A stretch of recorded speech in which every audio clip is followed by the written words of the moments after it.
இப்ப நான் ஒண்ணு சொல்றோம், சீமான் வீடு முற்றுகைன்னு 10 நாட்கள் அறிவித்து நாங்க வந்திருக்கிறோம். இப்ப எங்களது கடையை முற்றுகையிடறன்னு போயிருக்கானுங்க. ஏன்னா நீங்க எல்லாம் வந்து துணிச்சலான ஆளுங்களா? சொல்லிட்டு நாள் குறிச்சு நேரம் குறிச்சு வாங்க. நாங்க நாள் குறித்து நேரம் குறித்து இடம் குறித்து வந்திருக்கிறோம். இதுல இருந்து தெரியாத யாருமே இல்லன்னா கடையில பண்ணிப்பாங்களா? நாங்க நிக்கிறோம், வா நாள் குளிச்சுட்டு வா, அன்னைக்கு நாங்க பாத்துக்கிறோம். சீமான் யாரும் இல்லாத கடையில போயிட்டு முற்றுகை போட நடத்தக்கூடிய உன்ன மாதிரி கோலை இல்ல. நாள் சொல்லி தேதி சொல்லி நேரம் குறித்து இடம் குறித்து உன்னை எதிர்கொள்ள வந்திருக்கிறோம். நாள் குறிச்சிட்டு வா, நாங்க அன்னைக்கு எதிர்கொள்றோம். கோலை மாதிரி கோலையை போல இங்க துணிச்சல் இல்லாதவனாக முதுகெலும்பு இல்லாதவனாக நாங்க இங்க போராட்டத்தில் இருக்கும் போது எங்க கடையை நோக்கி வருவீங்களா? எங்க தோழரின் கடையை நோக்கி வருவீங்களா? நாள் குறிச்சிட்டு வாயா பாப்போம்.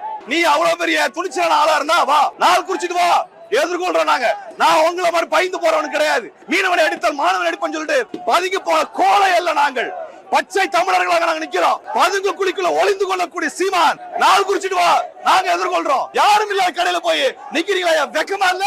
நாங்க நாள் சுட்டுல வந்திருக்கிறோம், இடம் சொல்லிட்டு வந்திருக்கோம்ல. வா சீமான் வரட்டும். திருட்டுத்தனமாக கள்ளத்தனமாக கடைக்கு போய் யாரும் இல்லாத கடையில போய் முற்றுகை நடத்துறீங்களாடா? உங்களுக்கு எல்லாம் துணிவு இல்லையா? வீரம்னா என்னடா? அது நாள் குறிச்சு அறிவிச்சிட்டு வாங்கடா, நாங்க நிக்கிறோங்க. பாத்திரம் எவன் திரும்பி போறீங்கன்ட்டு நாங்க இத்தனை பேர் நிக்கிறோம்ல.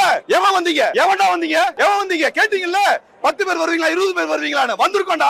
வாங்க வெளியே.